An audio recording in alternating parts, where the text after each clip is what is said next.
Do I hear a motion? So moved. Got a motion by JJ, do I hear a second? Second. Second by MC.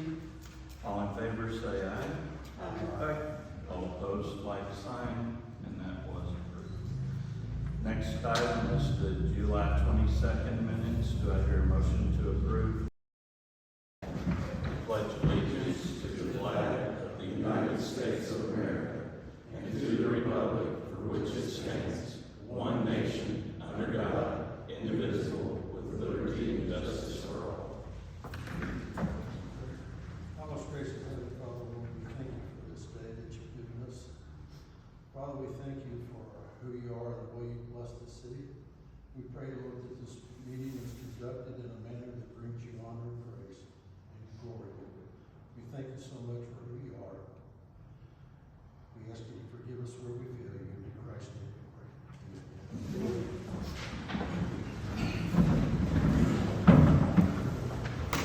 Okay, the first item on the agenda is approving tonight's agenda. Do I hear a motion? So moved. Got a motion by JJ, do I hear a second? Second. Second by MC. All in favor, say aye. Aye. All opposed, like sign, and that was approved. Next item is the July 22nd minutes. Do I hear a motion to approve? So, got a motion by MC. Do I hear a second? Second. Second by Mark.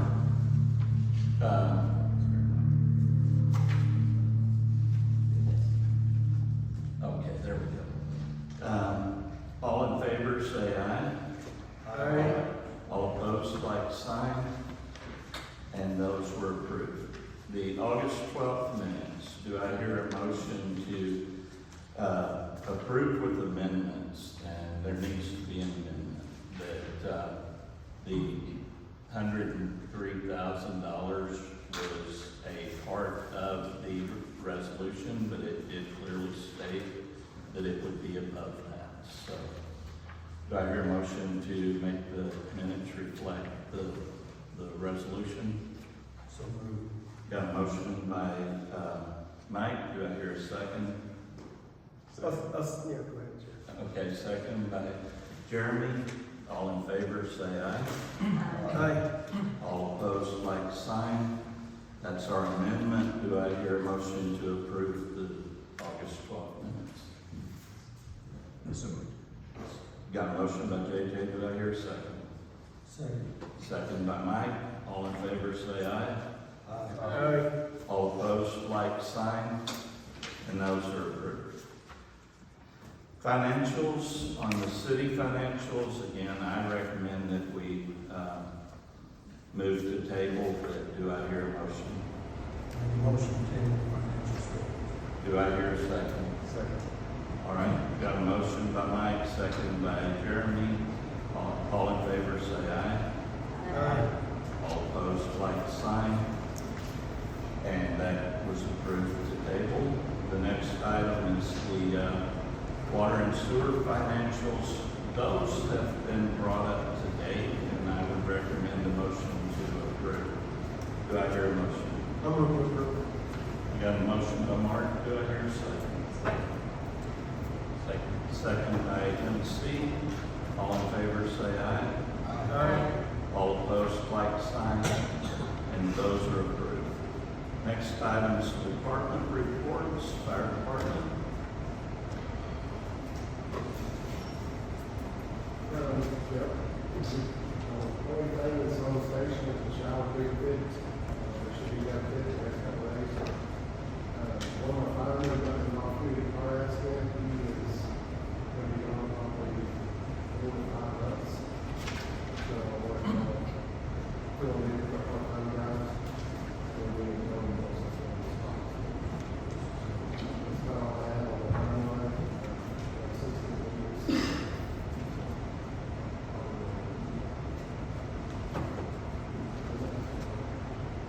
Thank you. Next is the police report. You guys have got the stats.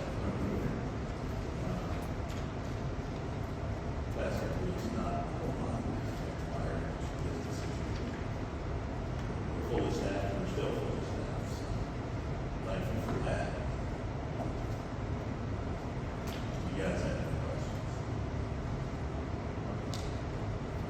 Thanks. Next item is the August Planning Commission report. Good evening.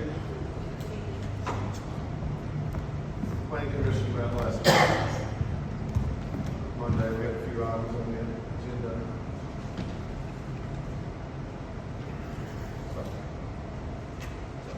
We had the preliminary plat utility subdivision, which y'all heard about multiple times. This is the one that had the PZD and the rezoning. You know, we still just have a few items that we're working through. We're on like a third round review. Really, at this point, kind of just looking at the location of the proposed off-site sewer main that they're taking down to Highway 264, and kind of looking at kind of waiting on like the water tower line and some of that stuff to work out. But really, they're coming along, everything's moving smoothly. Don't see anything. Thanks, Mike. Don't see any major issues with the site plan that they've got right now. The other subdivision we're working on is the ranch subdivision. This one is on the intersection of Morning Star and Phillips Cemetery Road. It's the northeast corner of that. It's kind of a single street, 12 lots, 11 buildable, large acreage lots. Again, they're looking at extending the city water line, so there's a lot of stuff still in play. They've gone through one round of review, but we still got a lot left to do on that. They got to extend the city water line. They're currently not in city limits, so we're looking at annexation, things like that. We had the rezoning for C&K Engineering. This is the property on the corner of 264 and Ford Lane. It's been through multiple rounds of review. They're just looking at their PCD document. They're getting really close to having a full document to submit and looking at their site plan next if that goes through. We had a simple lot line adjustment for the Wool family. They have two parcels up in the Ozark Acres area. One was smaller with a primary home structure on it. They have another one that's larger agricultural home. They're essentially proposing to just move the lot line and add 2 6-acre parcels. Doesn't create any need for rezoning or anything like that. They're not creating any new parcels. And then we've got a proposed rezoning for the Weirs, James City Weir. This is at 116 Rainbow Road. This is a new rezoning request that we had submitted. It's 40 acres. They're proposing to, sorry. This one's 40 acres, that was the top one on my part. It is closer to a 40 acre, there's 2 20-acre tracts for the Weirs. And they're proposing to change it from A1 agricultural to the R4 single family. Can I ask a question about that one? Yes, ma'am.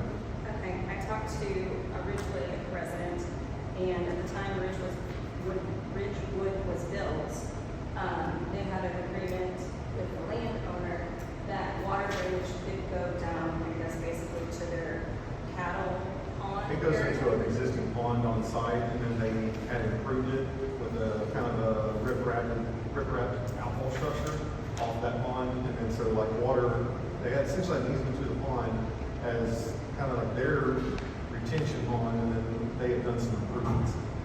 The applicants are aware of that as far as that goes. I mean, they're going to have to take that. Okay, and planning will be made aware of that, Well, yes, planning's aware of it too. I mean, like the planning commission? yes, they've been made aware of it. We talked about it. Okay, and then a public hearing, did you just post the signs very early for that? Or is the public hearing for that one, because of the public hearing sign? It's Monday, next Tuesday. Next Tuesday, so the mailers going out to residents? Yes, ma'am. Okay, As far as I know, they're supposed to send mailers out, we send the letters out, all that kind of stuff. I mean, if we get something back that says otherwise, then it's going to get postponed. okay. But Was that as of this point, we've got it in the newspaper, we've got the sign out. I need to get confirmation of the letters, but supposedly been sent out. But we sent them the template, set the date, all that stuff. Okay, And then, any other questions on that? No, on that one. And I'm And the next assuming- one's essentially the same thing, Okay. except on Ford Lane, and it's, this one is the 25.55 acres, and they're proposing to rezone it from A1 agricultural to C, or R4, single family residential. So, slightly smaller, lot. This is, almost directly across from the entrance where Hillcrest is on Ford, a little bit north of that, but it's on the opposite side of the road. It's about, I think there's one parcel between it and like the church yard. So same thing, you know, they've got their signs out, they put in the paper, you know, they should have sent their notices out to everyone. And I know we've had people calling and asking as far as they've seen signs or they've gotten letters, that type of thing. So far, nobody's had issues with the single family residential subdivision. But, you know, nobody's posed any pushback on that. David, in Arkansas, how many homes they can put on I mean, the R, well, we don't really have it set up like that. The R4 lot size is pretty standard, kind of like 7,000 square foot lot anymore, but with 10% of those are allowed to be 6,000 square feet. So for every, like 10 lots, one of them can be 1,000 square foot smaller. It's the newest zoning category that was put in place 4 years ago, 5 years ago, something like that. I mean, those are slightly smaller than a 1/4 acre lots, they're probably like 0.2 acre lots. But I mean, these are both in the karst area, and you know, the intent, the whole reason with that R4 is the karst area has such limitations and restrictions that nobody gets that. By the time they put the streets in, they put the water quality measures in for the R4 restrictions. And even this, the one to the north of Ridgewood, you mentioned the pond, we didn't discuss that. It's also got a losing stream corridor where that, like this, where the two properties meet, where they have their ditch line. So like that's taking up even more of like the developable land because they have to stay, I believe, like 100 foot away from it. I might look at this engineer and see if he clarifies that. Losing stream corridor, it's like 100 foot away. I believe that's right. Yeah. So that you know, they're in cars and they're in the losing stream corridor area. So it's even more difficult to get just a normal home lot situated with those restrictions. One question about that I would like the planning commission to look at, probably engineering more so, is that is a lot of land to be developed and what goes downstream that isn't used to being going downstream under Rainbow, I'm assuming, and what it will affect on the other side of the. Where this one's located, it's essentially going to the green space that's already there. That's where most of, you know, they have that losing stream corridor. They have that losing stream corridor where essentially all the water's still gonna flow, but yes, I agree. It's gonna flow faster and more since you're developing them, correct? It should flow faster, but I mean, it'll flow at the same rate for longer. You know, that's how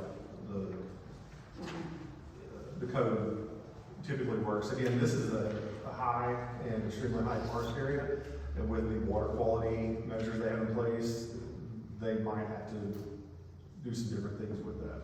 I mean, we won't know until we actually get into, you know, engineering and like subdivision design and development side of it. Okay. That's the thing.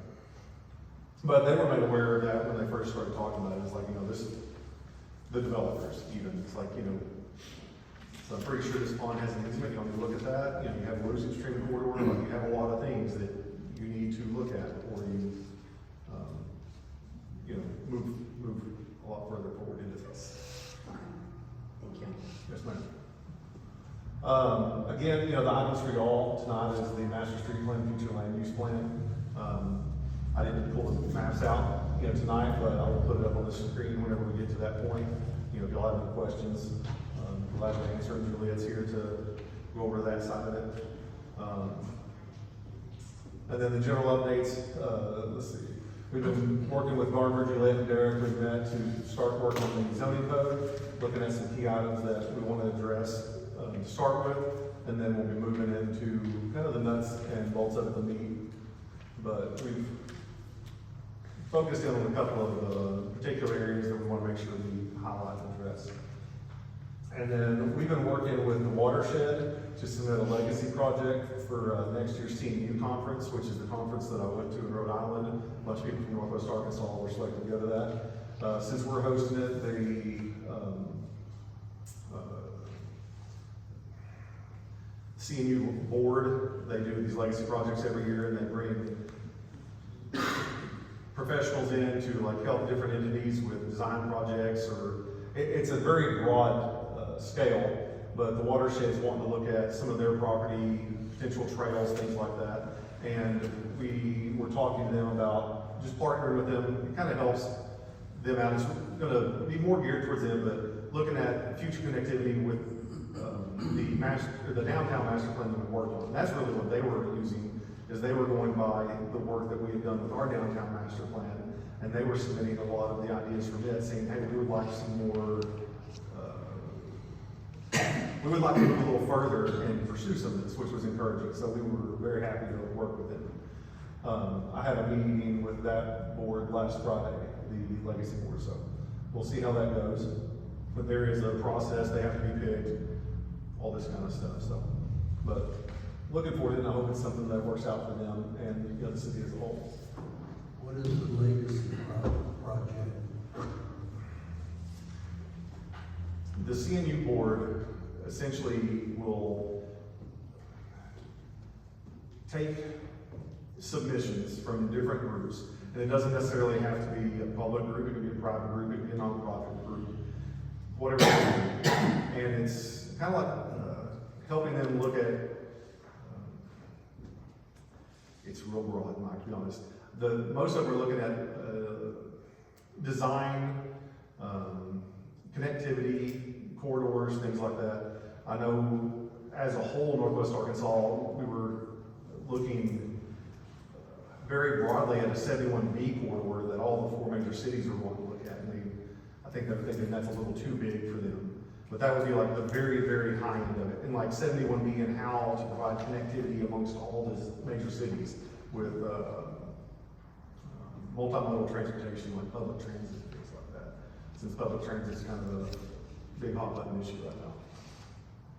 But ours is obviously a little smaller, and they do encourage smaller projects from some of the smaller cities. So it's something that a lot of different entities are working on right now. They've got 1 more week to finish submitting projects for it, and then we'll know what everyone's submitted. But until then, not really 100% certain. So what is the CNU? Conference for New Urbanism. It's New urbanism? Yeah, it's like a planning and development. Justin went with it. Planning, development, best use and practices. How they look at affordable housing, connectivity, for streets, roads, walkability, things like that. And they just promote a lot of that. They usually host it in larger cities, bigger urban areas, but we are the smallest area that they will have ever held it in, actually. So is this similar to the ULI? Because they came in here and talked about all this kind of stuff. Well, I mean, it's just, it's a different entity and different setup, but I mean, they look at some of the same things because it's just best practices for city planning and, transportation, things like that. They look at a lot of housing affordability, equity, making sure, there's places that, are affordable for people to stay, things like that. Hey, it's broad. I mean, there's a lot of things that take on this.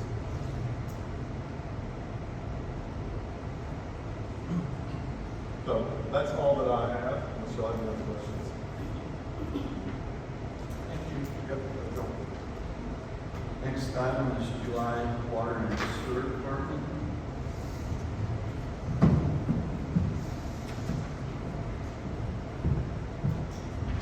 Hello, everyone. So we can start with the open work orders. As you can see, I've started to attach work orders that have been open since last city council meeting, just to kind of give you that information and see not only what we're doing, but the volume of calls that are coming in.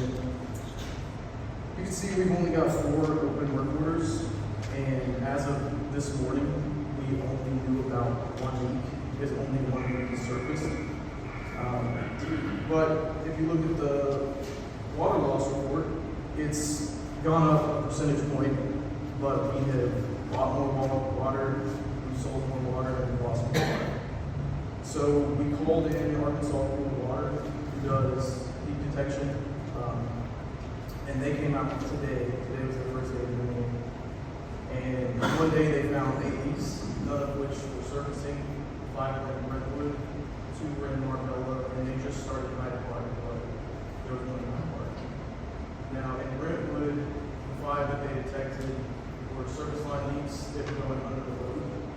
Back when Brentwood was built, our water and sewer specs didn't have that sleeve for service lines going under a roadway. Now it does. So all the new developments are getting a sleeve on that water line, which will extend the lifespan. So what we're having to do is go back and fix the material that was either installed improperly or may have had a defect, depending on the time period when it was installed. Something to point out is, last year we had that water leak study done. They found 55 leaks. As of today, all those leaks have been fixed. We fixed the one over on Allen Street, which was outstanding for a while. And based on their report, that should help us save about $2.5 million a month.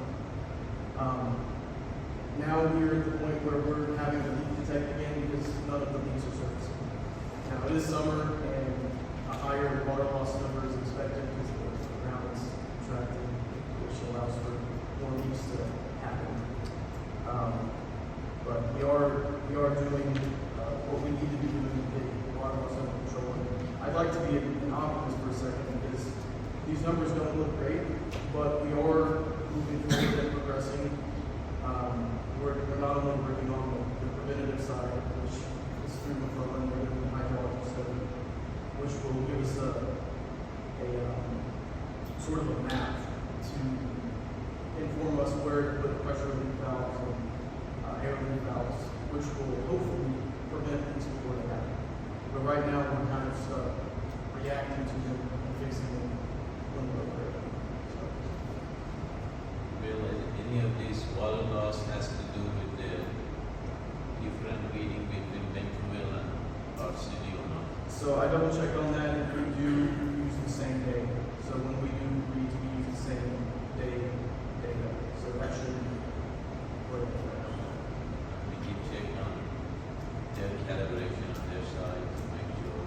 They do switch out the meter heads every year. So the meter head is switched out, I believe, at the beginning of the year, with either a new meter or a meter that's come back from the factory or the manufacturer that's calibrated. One time told me that we needed a piece of equipment that would measure pressure. In the lines, you thought difference in pressure or something like that was possibly causing leaks. Well, we do have different pressures in the line. From what I understand, the study that McClellan is doing will measure those pressures in the different pressure planes. So we'll know where in our city has what pressure or range. A PRV is something that can regulate the pressure in a certain area of the town. So if you've got 200 PSI down at the golf course, you might be able to install a PRV that will lower that to a more reasonable range, which will theoretically be easier on the pipes and prevent leaks. So are you looking into that, or are we getting those? Well, so we have to wait for the study to be done, otherwise we're kind of guessing where to put them. And if we were to guess, we could go out and install one, and it wouldn't be minor purpose. That's the study that Daniel means. Yes. Daniel, any update on that? We're continuing to progress, pull the water map and the model together. That's the basis of what we're working on right now is the model. We'll need to come out pretty soon and do some verifications of pressures in the line, fire flows and the like to develop, finish development of that model. So we're looking at November. Generally, end of the year is what we're shooting.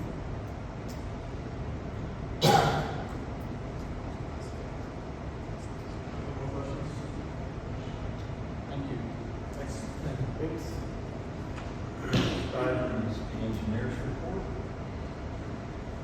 I'll comment on a few items, project updates, primarily the ag.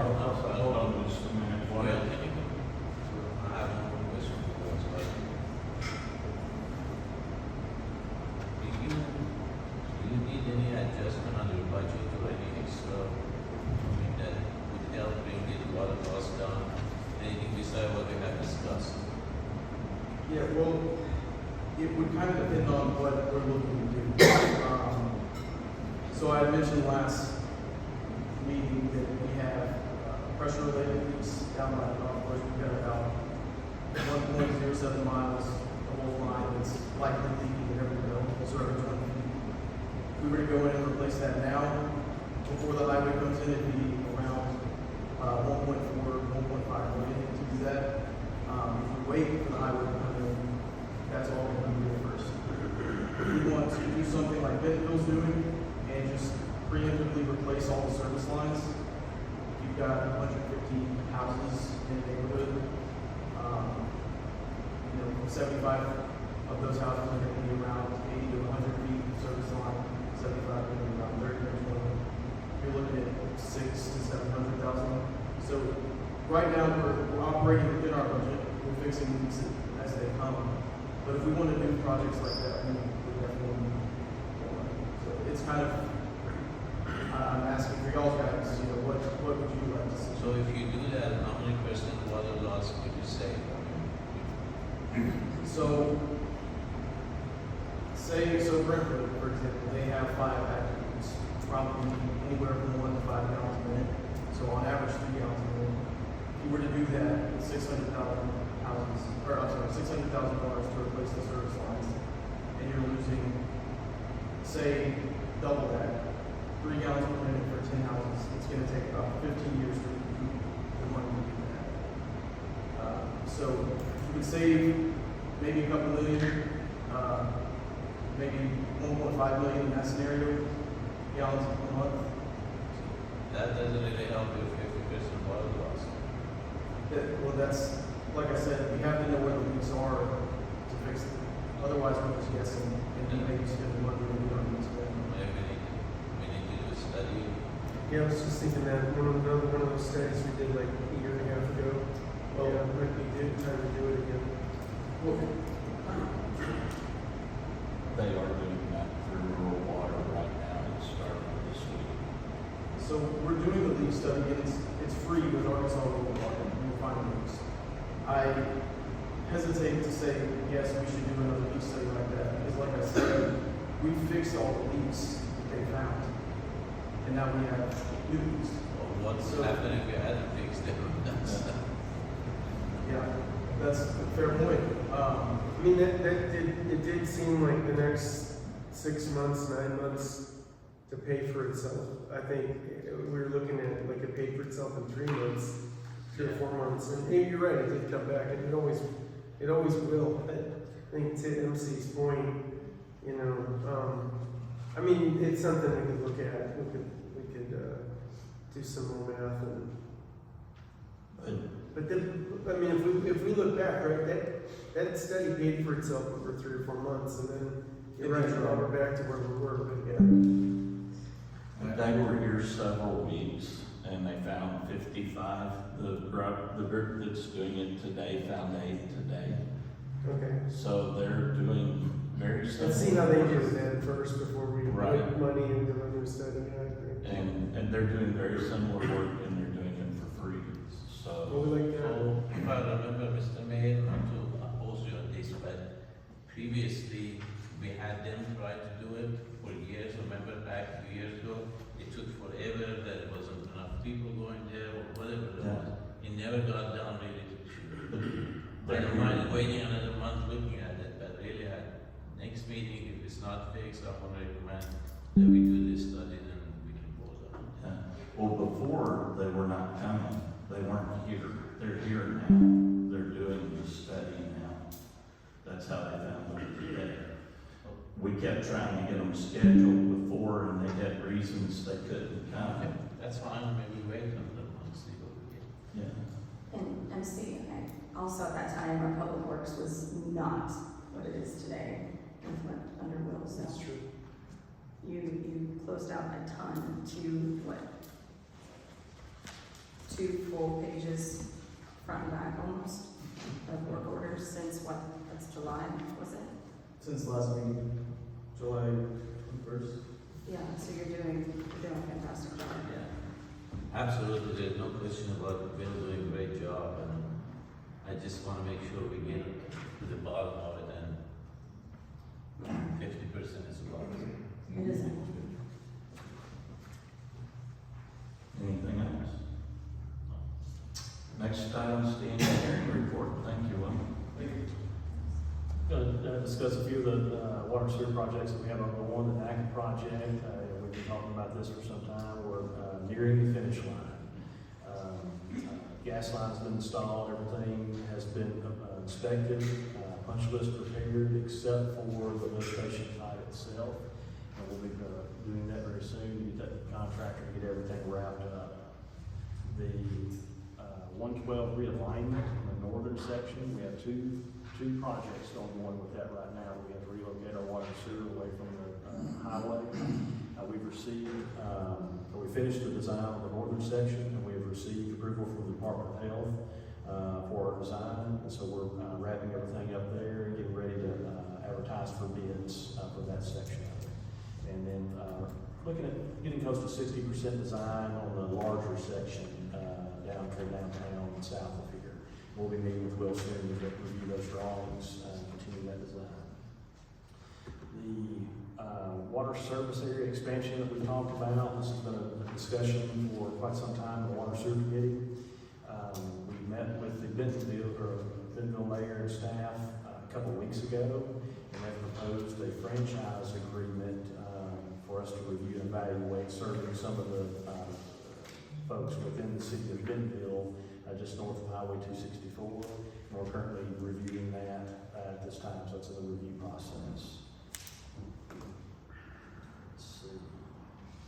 Coming up to the next meeting, water and sewer specifications, those have been approved. We talked about those. We'll need to propose an ordinance to adopt those.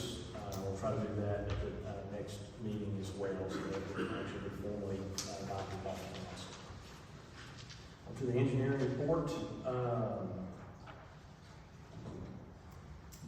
State Aid Overlay Project for Bright Midway and Pace Lane. That's moving forward. We've got an item on the agenda tonight for an addition to do some drainage work here on Pace Lane that I know the mayor will be going over. We will be wrapping up the final right-of-way vacations for our WP, as well as the lot line, or I should say lot line adjustment to the south or northern property line of the shop, city shop over there, and we're working through that process right now. That hopefully will be completed very soon. Brentwood Drainage, quick update there. The city of Lowell, we've met with them on a couple of different occasions, and actually over several different years due to the drainage issues that we have between the two cities, if you will. They're just south of 264 on Burdine Lane. They are moving forward with a 15% design to make some changes to Highway 264, and that's going to be from Burdine Street down to Mount Hebron Road. And part of that evaluation will take into account the drainage. So this is not a short-term project, but it at least is, they're looking to move forward with a project that could also incorporate and help the city with the drainage issues that we have in that area. I would not be surprised if we have an opportunity in the future to do some type of cost share in that area as well. So more to come on that. Fairway Valley drainage, no update. We're still working sizing the culvert there to see what size rainfall event larger culvert would accommodate. We'll report on that at a later time. Lastly, the traffic signal. Generally no change on that, other than we're still working through, or Cassie's working through easement negotiations.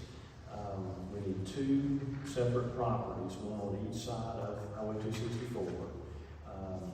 Cassie has worked with Kimberly, a couple different occasions, made an initial offer, and then we were asked to provide an appraisal.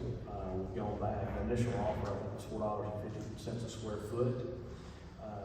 We were asked to provide an appraisal, we ordered the appraisal, received it, and supplied it, and it came in at $3.96 a square foot for a total of $900. So we're looking, I think, a total of 200 square feet roughly along those items.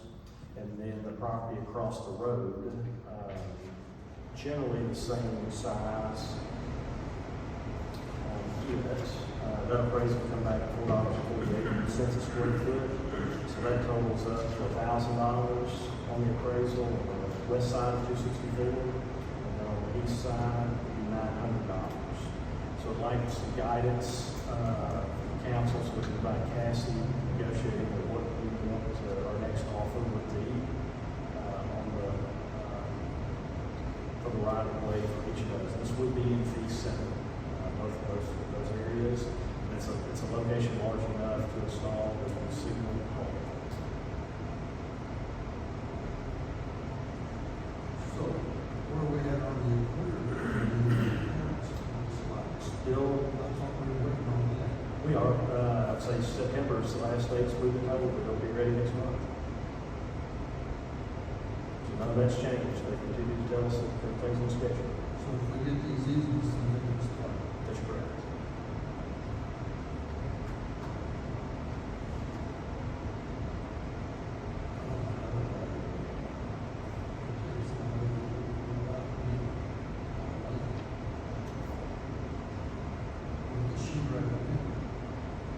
Well, we got the appraisals. Well, the initial offer was based on a land sale just north of the town.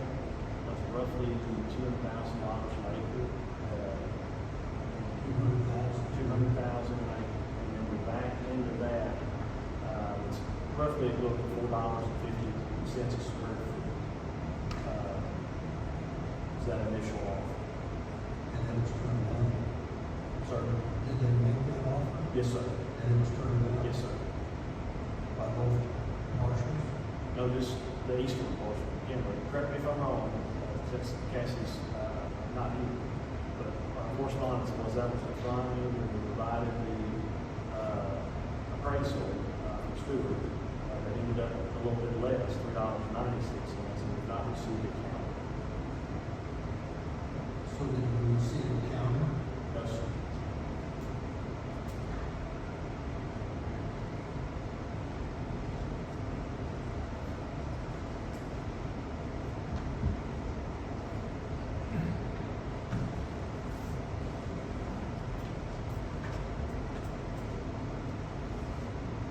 And they can guess what they're asking, what they were asking.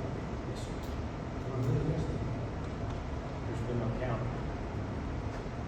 And it was done. Higher, I think was what Cassie had told me, they're looking for something higher. So the initial was higher than the appraisal, correct? Correct. And we're in a state with nothing else.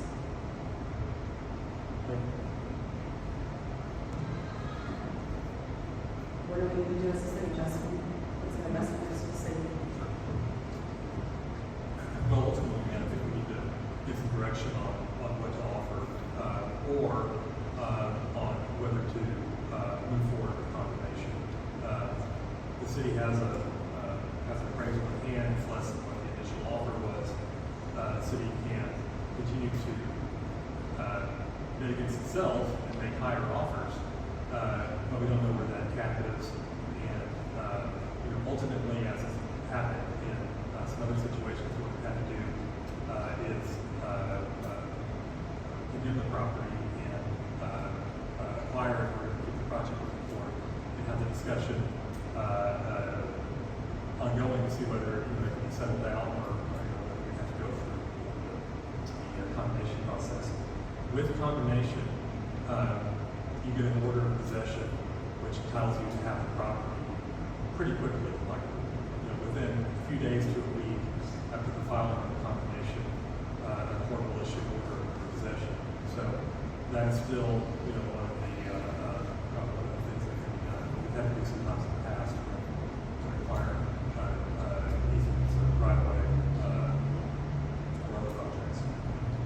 But I think the Daniels and the initial offer was in the neighborhood of 450 square foot. The appraisal came in at 396 square foot. It's ultimately, I think we need to know what the what the direction would be: a higher offer, or combination, or something else. So when was the last offer provided to them? How many days or months ago? The appraisal was provided, on my notes, on the 6th of August. To you guys or to them? To me. And was there an offer based on that? Yes. August 6th. I think we should give them a little bit more time to negotiate that. I think 2 weeks not very much, 2 weeks of maybe about this month waiting for this. Now finally we got there, we're here 2 weeks. This is great. Maybe you have more time and see what, maybe they give us a count. Yep.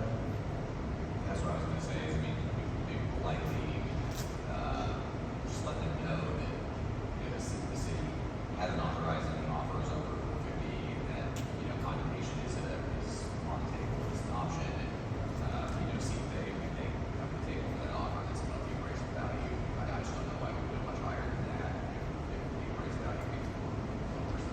Who did that, please? Stewart, with full-time appraisals.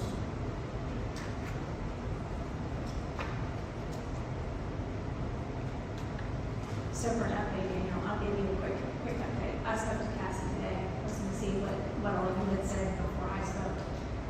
I spoke to Cassie today, and I counter offered with her.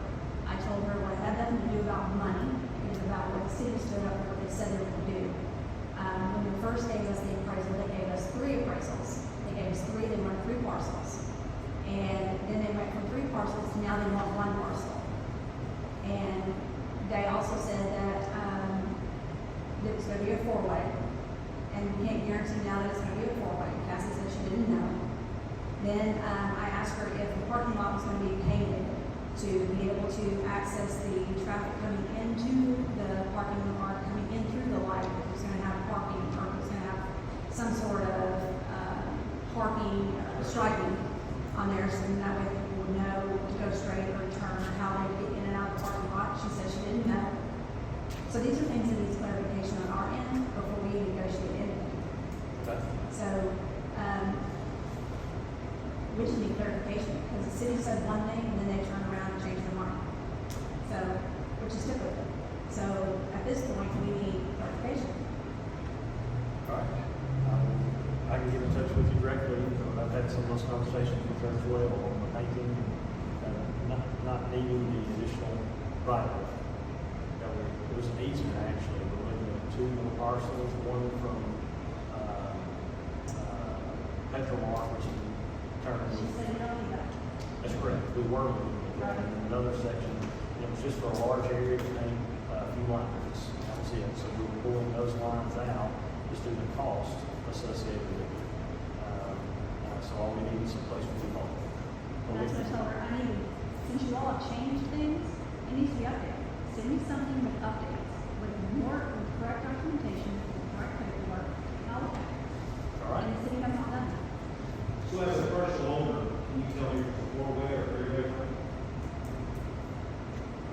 I'm not understanding the 4-way or 3-way. With the 4-way line in the intersection or 3-way? You mean all legs, including the parking lot, be signalized? Is there going to be like emptying the park? Yes, sir. Yes, sir. She couldn't guarantee that. That's changed. The only thing that's changed is not asking for as much easement and removing the paint stripe. Paint striping's gotta go. I mean, it's got to be there for safety reasons. It's gotta be, It doesn't have to. if I sign off on it, it's gotta be there. That's part of the stipulation in my agreement. All right. I just think there's time to negotiate still, we need to take a look at it, see what we're gonna. Understood. That's just my opinion. I don't know. I have a question about a different topic. Yes, sir. On, the water agreement. Line C says that new terms of the agreement will likely cap the water usage. This addition will require us to install an integrated water tank. So do we have an estimate of what that's gonna cost? Because we don't have the 5 acres yet. Well, yes, you do. We do have the 5 acres. Yes, but there's a discussion about swapping it, or it's an acre or two, there's a discussion about swapping it with the Trillium It subdivision. hasn't been done yet. But you still have your acre. The acre. Yes, you still have it. I was talking about the 5 acres where we're planning on putting the water down. It wasn't a 5 acre switch, it was 1 for 1. I thought it was 5. No, that was already given, you One have for that. one. You have that. Okay, it's 1 for 1, and they're gonna do a playground down there. Well, there's some discussion about it, I don't think it's been finalized yet, but asking, look, So, what's the water tank on? No, Have we we don't know the started size looking yet. into that? we don't know what the size is yet. That's gonna be probably part of the negotiation with the water rate. When they do that, they'll be explaining, because they're in a water study right now to Right. determine, and that'll be part of that study, is the impact and the amount of, water that they need additional storage. So what they've told me is, and they've told us this all along, the last two negotiations, that, and it's in our agreement, the need for a water tank at some point in the future. Because they've never told us that you will do it by a certain date or a certain time frame. We've grown to a point, as well as the city of Bentonville continues to grow, that during high demand periods during the day, they can't keep up with all of that. So Right. they'll need water in the air to help buffer during those high peak times. And so that'll have to be designed and determine what size it's needed. And as you would expect, the larger the tank, the more it costs. Back, back to our discussion. The reason I say that is because I feel like when we gave that offer to them, it took a few months for us to get the ball rolling and give the offer. So 2 weeks is not, if it was me, it was my land, I would wanna have more time to discuss it. I think that's too quick to condemnation or anything like that. That's not good. We don't wanna do that anyway unless we have to. Okay.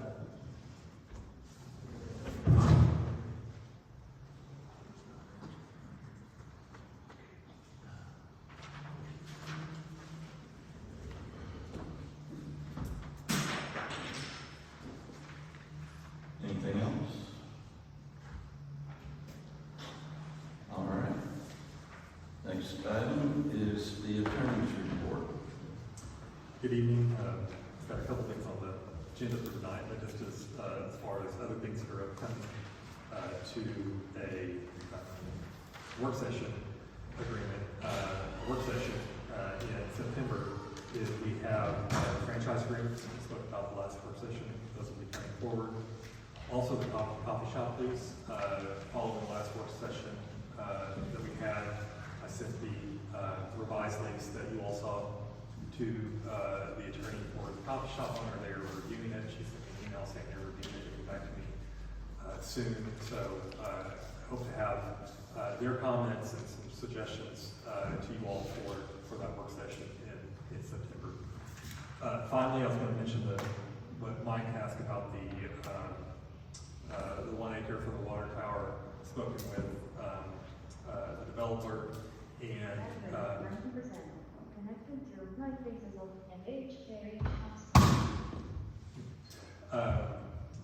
They have sent us an agreement to swap the 1 acre. I reviewed it. This agreement doesn't contain stuff about a park or anything like that. It just simply states that upon final plat, when the dimensions of the 1 acre are actually created, that's when the swap would happen. We asked for a few provisions in there to make sure that water services would be brought to that new location, and they've agreed to that. So I reviewed it. It's pretty clean and straightforward. All the other stuff is outside of it. That'll be for future discussions. But as far as just the the water tower, property goes, it's pretty straightforward. But we're gonna put that on a work session for September so that we can, talk about it. You guys can look at it. Sounds good. Thank you. Thank you. Sorry, any questions for me? On deed adjustment on the shop, Yes. do we know where we at on that? We are preparing the deeds. Daniel and I have been emailing about it over the, getting the legals right, and we're preparing the deeds for that to be executed. So I'd like I to think review that. absolutely. I have one more question, goes for Daniel, if you don't mind. Yep.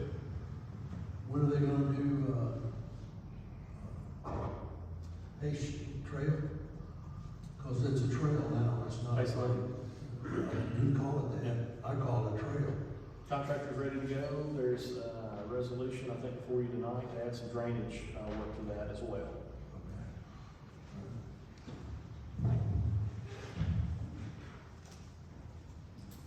Anything else? Yeah, one last question for Daniel. We talked about the stormwater management last meeting, and you were supposed to, I guess not you, but the company was supposed to look into making some recommendation. Yes, sir. Are we, where we at on that? We're proceeding with that, with the goal of coming back to the next work session. Thank you.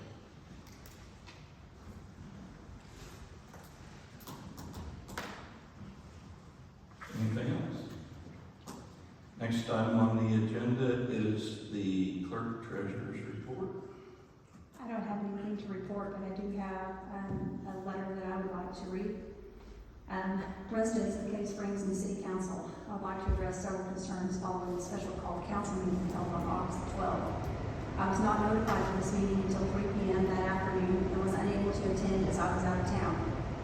After later watching the meeting, I was deeply concerned and appalled by the accusations made by Mayor Knoblet and the city attorney regarding my duties and responsibilities. For the past 2 years, I have proudly served as a city recorder, treasurer, clerk. During the time, I have earned multiple certificates and state awards, including the International Institute of Municipal Clerks designation of Master Municipal Clerk, the highest certification attainable in my profession. This represents years of professional development, and I am proud to be the first clerk in the history of Cave Springs to hold this credential. I would also like to provide context regarding my early years in this role. When I began, Cave Springs was experiencing significant difficulties under the then current administration, which ultimately led to the resignation of City Attorney Justin Eichmann.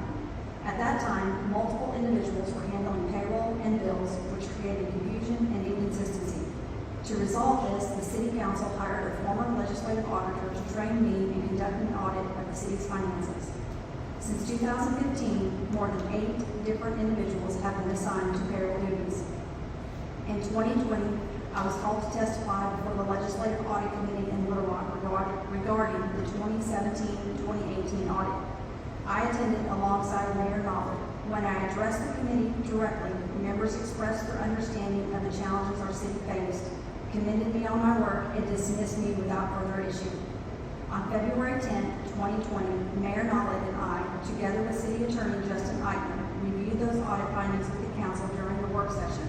The council members at that time were Brennan Soufflet, Angie Carruthers, Susie Philippe, Lori Bond, Mike Henson, and Mike Middlehan. The following issues were noted.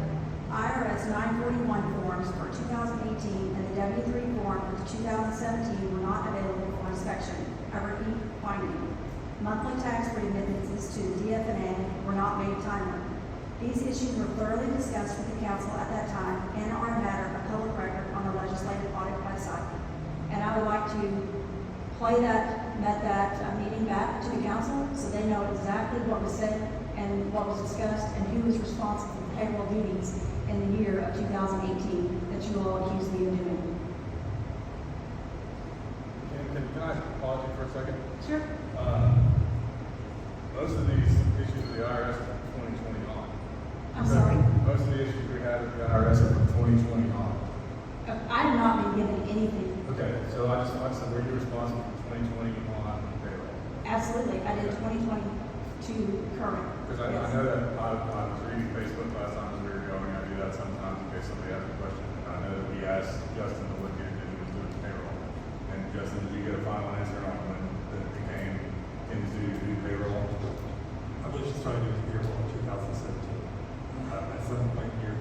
No, sir, that is incorrect. Yeah, hold on a second, please, I'm talking.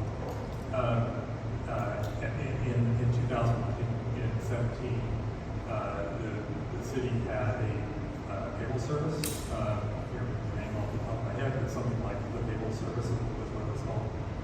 It switched from that, I believe, for a short period of time, used a product similar to Quicken or QuickBooks, something of that nature, and then went from that to CenterPoint. CenterPoint started at the end of 2017 to the beginning of 2018. And at that period of time, Kimberly was the treasurer was performing the agreements. So 2017 was the payroll company. 2018 was QuickBooks, and they were responsible for paying our federal taxes, our state taxes. They even wrote our payroll checks at that time. And I also have that in the recording from our council meeting that was done on February the 10th, where Mayor Donald explains all of that. We have the 941s and 943s from 2018. We do not. Because when you look at the data from the IRS, you've got one period in 2018, and then after 2018, it starts 2020. 1, 2, 3, 4, 5, or 4 periods there. 2021, 1. I mean, all of this is coming from 2020 on. I don't have anything. I have not been given anything. I would love to see what you all are talking about, because nothing has been given to me, and I have no idea what y'all are even discussing. Okay, I think besides getting into the semantics of who's doing what when, if we could get copies of the 941s and 943s in 2018 and clarify exactly, and show everyone who was doing what when. They've been requested, we're waiting for them to be sent. They've been sent to us by mail. Okay. So, we're in the process of trying to receive those. Also later on the agenda is a letter with an audit firm, a CPA firm, that we've been meeting with to come in and provide some assistance on that. And I think that they can do that a little quicker than us just asking for stuff to be sent by. And if there was a concern, why wasn't this brought up in legislative audit? That's what we'd like to know. I actually asked that question, and I'm very curious about that as well. Because as a former auditor, I would assume that you would verify taxes you paid. I would also assume there would have been hundreds of notices that would have been received. I have some more questions. First off, if you take 2018 out of it, that leaves 11 periods that we've got that we paid on, including 18. 12 periods total. You take 18 out, that's 11 periods that have tax and penalties and interest in it. 8 were filed late.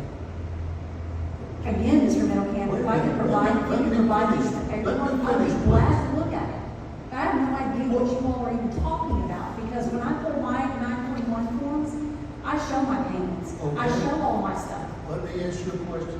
You sent us 4 copies, or copies of the 4 quarters of 2024. Correct. Okay. Every one of them showed a balance due. Every one. If all the deposits were made, that would be 0. Because there's a line on there that says deposits, total deposits, it would be 0. No, sir, Yes. because I don't pay monthly. I pay after every payroll. It doesn't matter when they're made. If the total deposits for that quarter are made, on the line that says the total deposits, it would be 0. It would even out with the tax. And these show over $13,000 each quarter. And one of them is third quarter 24, that we just paid $31,319 on. Again, I have no idea. I would love to see what you all are talking about, because nothing has been given to me to look at.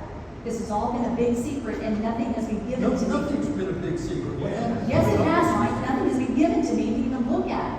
You are the treasurer. What are you accusing me of? Wait a minute. When a notice goes, when a bill is Okay, assessed. I'm done talking to you right now. If you would like to discuss this with me, you're welcome to come sit with me in my office like I've told you for many, many years. But as for right now, I'm not getting into a fight with you. I don't want to fight. I just want an Because you're telling me explanation. something that I don't have any documentation or anything to even look at. So I'm not gonna argue with you over something I have no idea what you're talking about. We have copies of the returns I'm talking about. You sent them to us. Yes, I do have copies, but there's nothing wrong with those. So what are you talking about? I think Maybe that'd be a good idea for me and Justin to sit down with the board of auditors. I don't want to do it without somebody else present. Of course you don't. I don't. I think we need to keep calm and discuss that in a manner that's professional in this meeting. I think I'm gonna say that, and I think if you don't know what they're accusing you of, then I think that you have the right to get that, and I'm sure Justin or Mr. Mayor can provide you that information so you can respond accordingly. However, at this point, 2018 aside, they're saying that there's issue in 2020, so I strongly recommend that you get with Mr. Mayor, Justin, find out, or they get with you. It's just, it's not a good situation that we don't talk to each other. And Justin, I'm gonna go and say something probably not allowed. I don't care what IRS said. IRS cannot tell you or Mr. Mayor not to discuss something with somebody. I think that's against the law to tell IRS not to discuss. Now, if for the reason of the city we're gonna do that, that's a different story, but I don't think IRS can say that. However, I think it's fair if somebody accuses me, I wanna have a right to say what I have to say, just like in the court system whenever you go. It's not fair to dump on your stuff and not giving a chance to somebody to say what's going on with it. And I'd like to know why wasn't discussed, but now putting that aside, let's give her what she needs. Why can't we just tell her what's wrong and let her decide? I mean, I think we should be professional about that, Mr. Mayor, and you, and Justin, or whoever else goes in. It can't be, it just has to be those two. You can't sit down in an office and go over it and see, maybe there's explanation, maybe there's a mistake, maybe there's no explanation. That we need to discuss what we need to do going forward. But we need to handle it in a professional manner. We can't just go back and forth. Please, Kim, Mike, please keep. Say a few words. I agree that it needs to be handled in a professional manner, and I think it also needs to be added as a very serious matter. At the last work session, I kind of went through sort of step-by-step of what happened. In summation of that, June 22nd, I believe, the IRS notified the city that it had this outstanding obligation. That was not known to anybody in city administration or I believe the city council prior to that notification. When that notification came, the city was told that the sum was going to be in excess of $103,000, and it dated back to 2018, but it was continued through present. A substantial amount of that money is in penalties and interest that have accrued over time. Also, along with that notification from the IRS was information that the city had continued to receive notifications from the IRS about these past due amounts over time. As anybody knows, when you owe the IRS money, they send you letters, and those letters had not been provided. Before the address for the IRS was switched to PO Box 5, that was switched about a month ago to PO Box 5. They were sent to PO Box 36, which nobody else in the city has access to. So there's a very strong concern that I had right off the bat with this issue. Once this issue came to my knowledge, the next day we got bank records. We followed up with the IRS, which led to a phone meeting with an IRS supervisor a month later, which then followed to a report to legislative audit and then to my obligation to report this information to you all. I also have concerns about the conduct that may have taken place. I don't know what happened, but I have concerns about it, and so I've taken steps on that as well. MC, I understand I understand your position in what you said. However, I would say that this is a very serious matter, and the information that's been received from the IRS and the payment that subsequently had been made of $135,000 of these back due amounts is something that the council has to take very seriously, and I believe that we need to have the CPA firm here to provide that information to you and report back to the council on what took place and to also to review other accounts of the city to see, what the problem may be. So, I made that motion, right? yeah.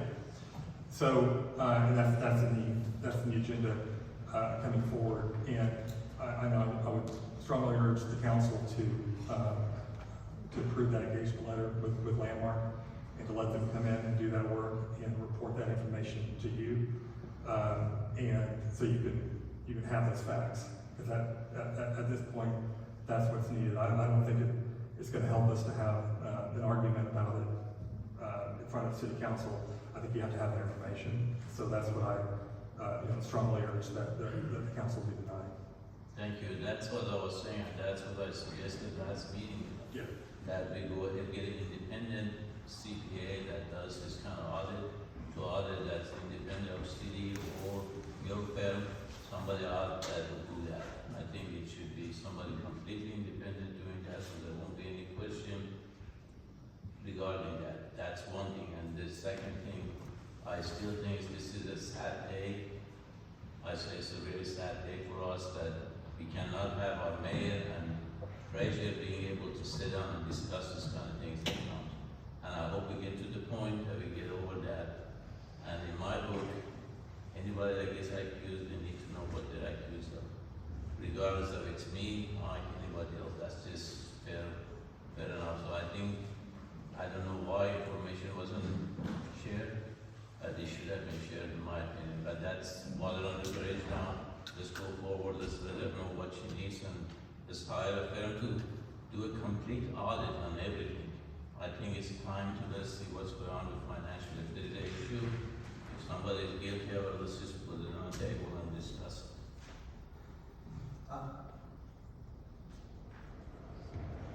I agree. I didn't think it well. I'm greatly concerned when a bill is assessed, a return is assessed, a lot of money becomes due on the books of the IRS.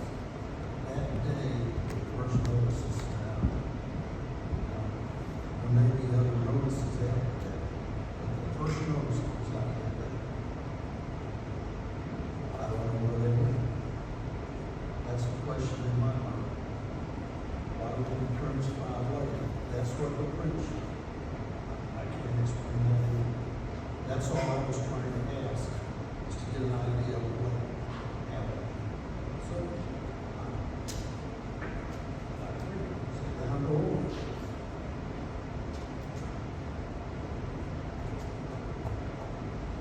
I'd like to finish my comment before I was interrupted. I also must clarify several misleading or incorrect statements made on the August 12th meeting. The IRS account freeze, as MC stated. Mayor Nolan claimed the IRS froze our accounts. An IRS fraud agent has confirmed that this is false. The IRS only freezes accounts in bankruptcy cases. The IRS will always accept payments regardless of amount. Treasurer's access. It was stated that the IRS recommended not informing me of financial issues because I might falsify documents. This claim is both insulting and absurd. All city finances are fully traceable through bank statements and payment records, as you stated, Justin. unexplained bank items. The city attorney claimed there were unknown items on bank statements to date. I have not been provided with any documents regarding these concerns. I remain available to review financial records with any council member or resident who wishes to ask questions. The mailbox access. On October 2nd, 2024, Mayor Noblett emailed me instructing that I not need to add him to the pickup list for Post Office Box 36. As the postmaster confirmed, he was legally entitled to access mail upon request. He has therefore had access to the city mailbox this entire time. As he stated at the last council meeting, he never had access to our post office box, which is a false statement because I have an email from him right here. Finally, I must note that over the last 2 years, Mayor Noblett has repeatedly outsourced the statutory duties of the city treasurer to multiple contracted companies. This has resulted in confusion, redundancy, and unnecessary expenses for the city. I have always served the city of Cave Springs with integrity, transparency, and dedication, and I remain committed to doing so. However, I will not remain silent when unfounded accusations are made against my character or my work.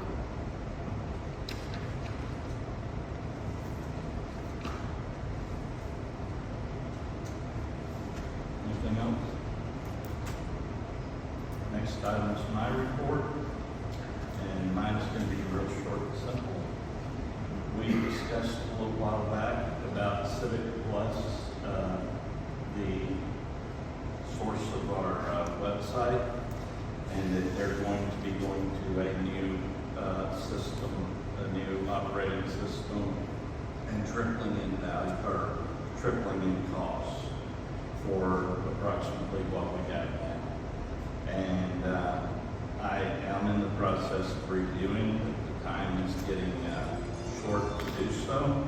Civic Plus is offered to continue at the current rate while they upgrade and do one more year at the $4,000 rate. I'm asking that we be able to take the time and actually interview other companies and take the time we need to get someone that's the right fit and the right price for us, and then we extend that one more year with no additional costs. And they had talked about possibly doing it as a 2-year deal and tripling it the second year. I told them I wasn't interested in that. So I'm going to ask right now that you make a motion to allow me to extend it to 1 year at the same price. How much did you say it was already per year? Right now it's $4,000. I know when we looked at one of the places I'm going to be talking to again, but one of many, a couple of years ago, they were 14. And so I'm not going, I don't want to jump into an agreement with someone that doesn't provide what we need, or that's going to be some sort of entry, first year good deal and then 2 years of higher costs or anything like that. I want us to be able to take the time and find the right people. So, do I hear a motion to allow me to extend it 1 more year at the current cost?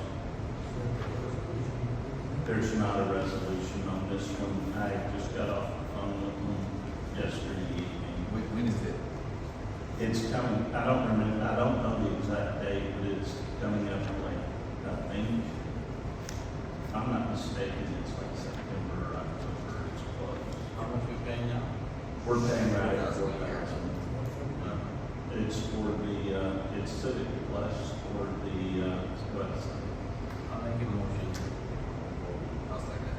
Okay, got a motion by MC and a second by JJ. Any further discussion? All in favor say aye. Aye. All opposed, like sign. Thank you. That did pass. And that concludes my report.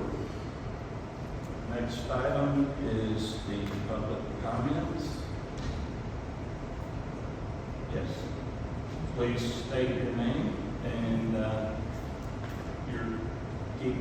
we're wanting to keep the statements brief and to the point. So I think you're really capable of doing it. Thank you, Mayor, Alvin, City Council. My name is Mark Esther. I'm a resident of Cave Springs, 105 West Lower Lane. I'm here to speak on behalf of myself, Mark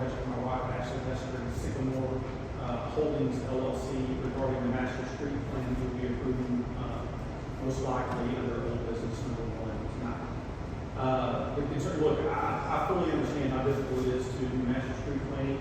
Very much appreciate all the hard work, and how it affects residents and how difficult that process is to do what's best for most with affecting the least.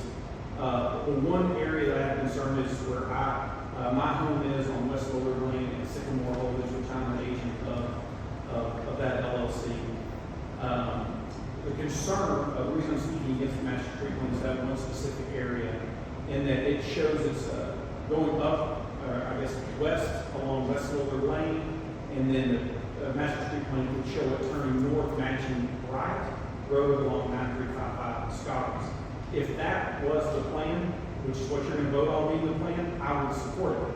But that is not the actionable plan that the city intends to do. The current actions and future actions show that it gets cut off further south of that and cut through the middle of Sycamore Holdings property. The ask is that if you're going to approve this plan tonight, that master street plan, that you would do so honoring the master street plan. When you put something on paper, it's because it made sense. It made sense to engineers. It made sense to public comment. We just ask that that be honored. There's a scissor tail phase 4 showing a stub out, go immediately north through the middle of Sycamore Holdings property. They'll be cutting that property in half. And as we just heard earlier tonight, property in that area is selling for $4 a foot, $200,000 an acre. Putting all the burden on one person versus another developer like Scissortail to do their portion, which is how that typically works. So that's the ask, that if you're going to vote on master street plan, it's required to be honored. And if not, I would ask that the Bright Road and Little Lane be removed.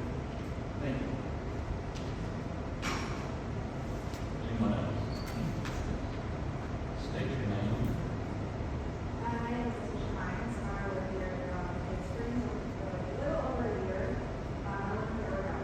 So I have 2 concerns. I'll bring up the first one. It seems like we're having several hundred-year floods year after year after year. My house was hit by the most recent flood, and I was surprised to come to the meeting 2 weeks ago and find that my house was used as an example of what could happen if we did get a flood.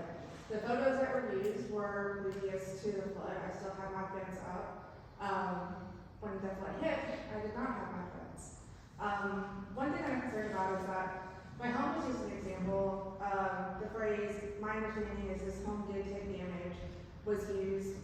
However, nobody thought it important to knock on my door, ask me if there was damage to my home, ask me what I think could be done to improve the space around my home, and to inform me that this is not the first 100-year flood that we've had, and I don't think it'll be the last one. So my concern is that this will be something that just kicked down the road, and it's going to be talked about meeting over meeting over meeting.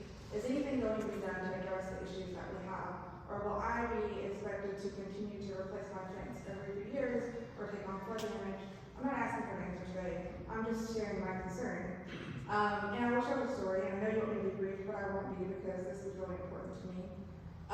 When the flooding happened, there was no flood warning that came out. I found out when my dog went to go outside, and I opened the door, and there was literally a river going through my backyard. Knocked my fence over, knocked my neighbor's fence over, knocked their neighbor's fence over, and so on and so on. Had I let my dog out, she probably could have gotten hurt. Had my child walked out there, she probably could have gotten hurt. Now I understand you guys don't run nature, you don't ask their God, or not something that you can control, but certainly I would think you would work really hard to try to prevent things like that from happening instead of kicking the can down the road. I came to that meeting last week specifically to understand what was going to happen in regards to drainage and how we were going to address those issues, but I stayed for the extra fun part of finding out that nobody here seems to know what the heck is going on when it comes to our finances. I say that because it seems like there were 3 people in this room who were having separate conversations, and it seemed like everybody in this room found out about everything all at once. Now, I could be wrong, but the truth is there's no real clarity on what is going on. What disheartened me is that during that meeting, we all voted, not we, because I'm not on the city council, but you voted to pay back taxes without, one, getting a full audit of what happened, getting the records of what happened to really understand what is going on, and without providing clarity to the city that you owe that to. My understanding is that several members may just vote alongside what the attorney is requesting, or may vote alongside their peers, but aren't necessarily voting in the, in the best interest of the city. And so, as you guys are considering going forward and hiring a CPA to do an audit on what has happened, my request or my thought is, anybody who has a connection to that particular CPA needs to disclose that. I think there needs to be complete clarity as to what has happened in the past, how we're going to correct it in the future, and I think all records need to be made public. It is my intention to file some Freedom of Information Acts to get this information, because I think coming here can be very confusing, because it just becomes, like, for lack of better words, a shit show whenever I'm here. It's kind of like a big dramatic fun fest. I love this city. I'm really excited to have my daughter here and to have her grow up here. However, I don't think it's being managed very well. I think there's a lot of finger pointing. I don't think there's a lot of clarity and transparency. And my hope is that you guys, as a city council, will vote your conscience, will vote as a representative of the city, and not necessarily vote to take everything as it is. And what was the word that you just said? I think there was one that said, we should just go ahead and fix this and move forward. We cannot simply move forward. Somebody has to be held accountable for what has happened. And I think we just need more clarity as a member of the city. I would appreciate that. Thank you. Anyone else?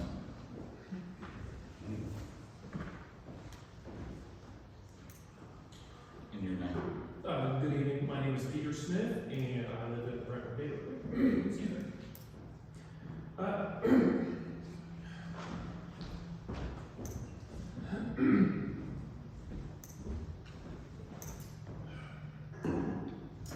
Apologies.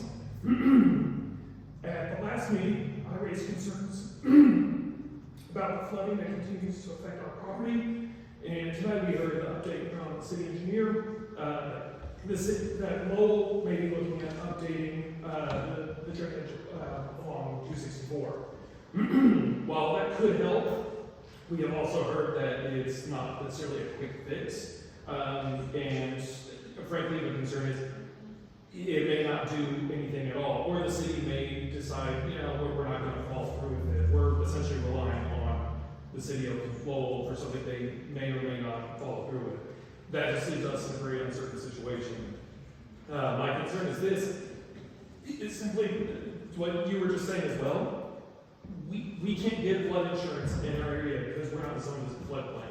So every bit of damage that comes through, fences that get knocked over, landscaping, heaven forbid, inside our house, that all comes entirely out of pocket. On top of that, we just simply can't afford to simply wait and hope that another city's project may or may not solve or help solve some of our problems. So if it stalls, if it fails, or it takes years to complete, we're still left vulnerable until the next time we get a major rain event, which, Mike, I think we said last time, we've had 200-year events in 4 years. So I respect that. I want to ask the council, what else is being considered locally? What else is being considered from within Cave Springs?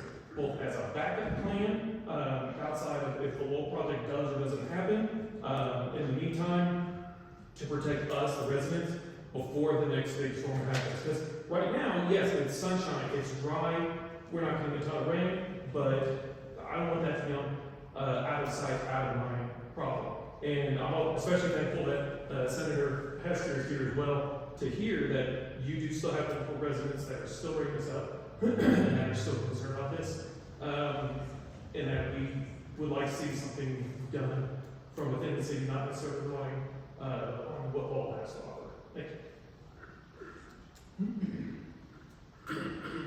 Next.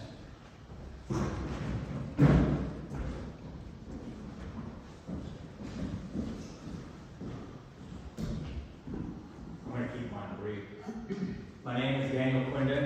I'm speaking as a member of the public, but also I am a police officer here in the city of Cave Springs. And this is one of the best jobs I've had as a police officer. I love all the people here and all the employees I work with, the water, the police department, and the fire department. I understand that we're going to be subject to an audit, and during the years of 2023 and 2024, I have found discrepancies with my pay that has been applied to others. So I'm just bringing that to the attention of the council, and I don't know if I need to continue to talk about this here or if put it in an agenda item. And I'm asking for that clarification.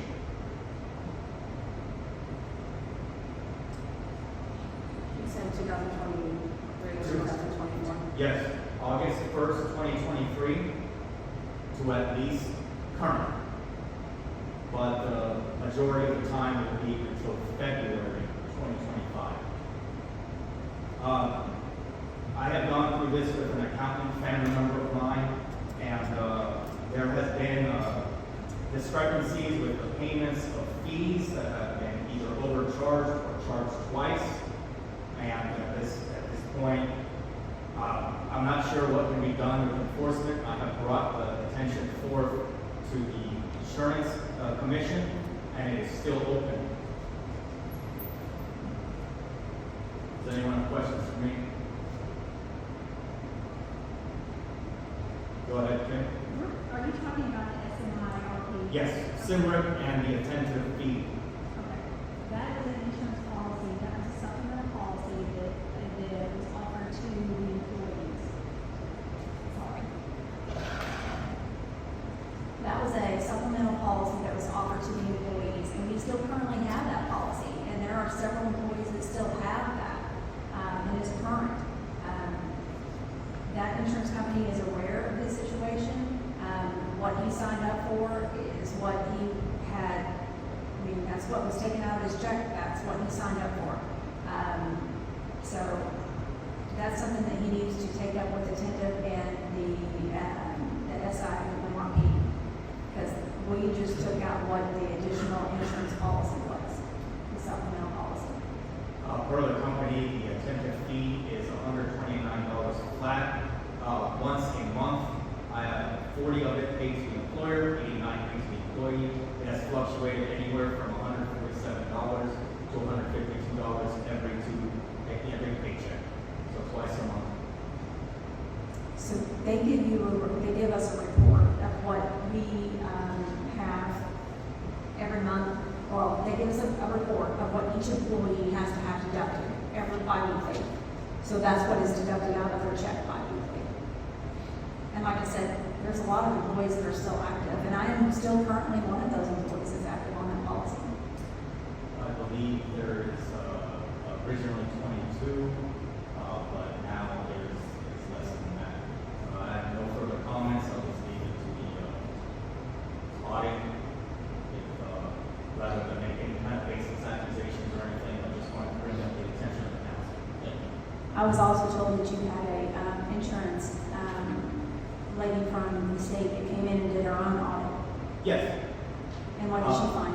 She found no criminal proceedings, but it was still open in the legal department. Based due to the signatures, we have discovered that there is issues with all of the signatures on all of the 4 supplemental policies.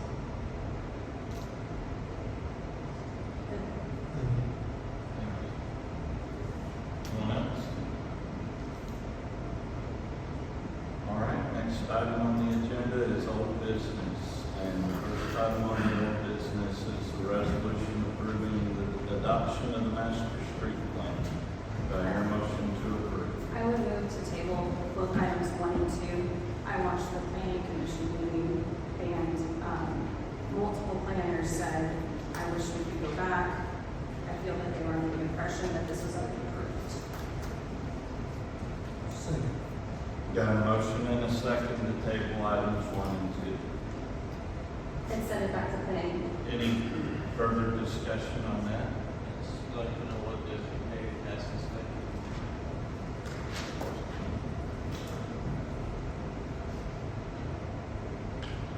I mean, it's a plan, and, you know, there was a discussion. Is that all now? Right.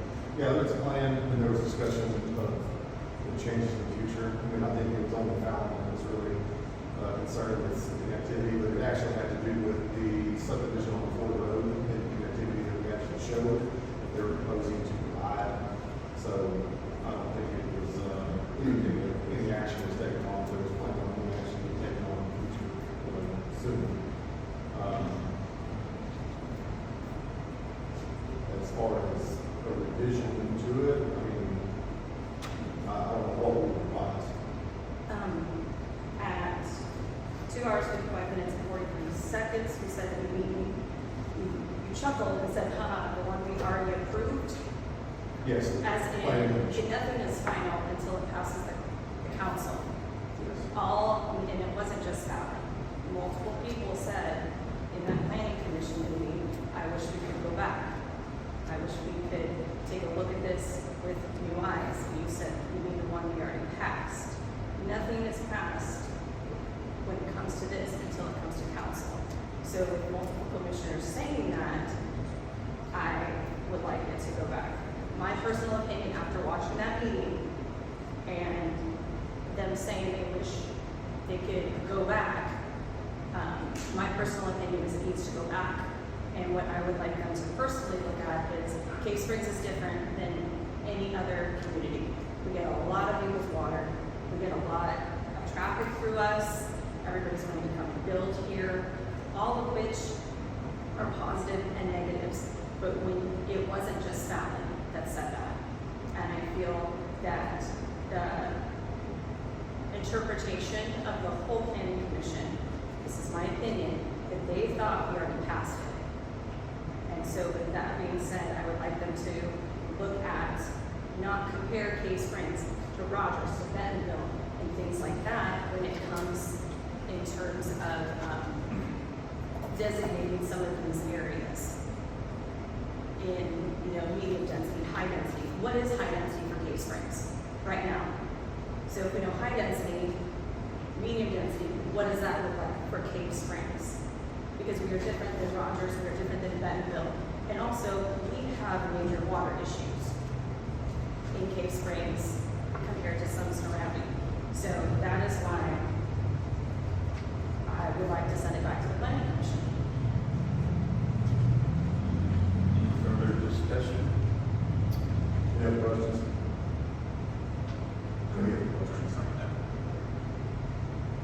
Okay. We have a motion by Erica and a second by Mike to table these two items. All in favor, say aye. Aye. All opposed, like sign. And it does pass. Those two are tabled. Next item on the agenda is the resolution to execute the contract with APAC for base lane improvements. And do I hear a motion to approve? I didn't hear the first. It was me. Okay. Got a motion by JJ and second by Steve. Okay. Any discussion? All in favor, say aye. Okay. All opposed, like sign. And that did pass.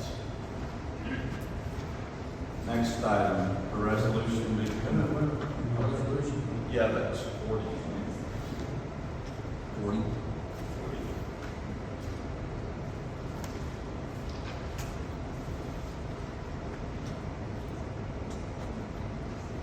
Is that correct? Next item is the resolution to confirm appointment of members to the event committee. Do I hear a motion to approve? It was me again. Okay. Got a motion by JJ, second by MC. Any discussion? All in favor, say aye. Aye. All opposed, like sign. Resolution 41. Next item is resolution to amend the resolution 2025-39 on the back payment of the payroll tax to reflect what we actually had to pay. Do I hear a motion to approve? Got a motion by Mike. Do I hear a second? second by MC. Any discussion? All in favor, say aye. Aye. All opposed, like sign. That is approved, and that is resolution 42. The next item is the resolution to authorize the sewer easements. And do I hear a motion to approve? So moved. Got a motion by JJ, do I hear a second? Second by Jeremy. Any discussion? All in favor say aye. Aye. All opposed, like sign. That's approved. That's item 43. Next item is the ordinance to amend the alcoholic beverage ordinance. Do I hear a motion to suspend the rules and place this on third and final reading by title only? So moved. Got a motion by Mike. Do I hear a second? Second. Second by JJ. Any discussion? Roll call. Mark? Yes. Erica? Yes. Jeremy? Yes. Mike? Yes. MC? Yes. JJ? Yes. City of Cave Springs, Benton County, Arkansas, ordinance to amend chapter 110 alcoholic beverages of the City of Cave Springs Municipal Code, declaring an emergency and for other purposes. Do I hear a motion to approve? So moved. Second. Got a motion by JJ, second by Mike. Any discussions? Roll call. Erica? Yes. Jeremy? Yes. Mike? Yes. MC? Yes. JJ? Yes. Mark? Yes. Okay, that passed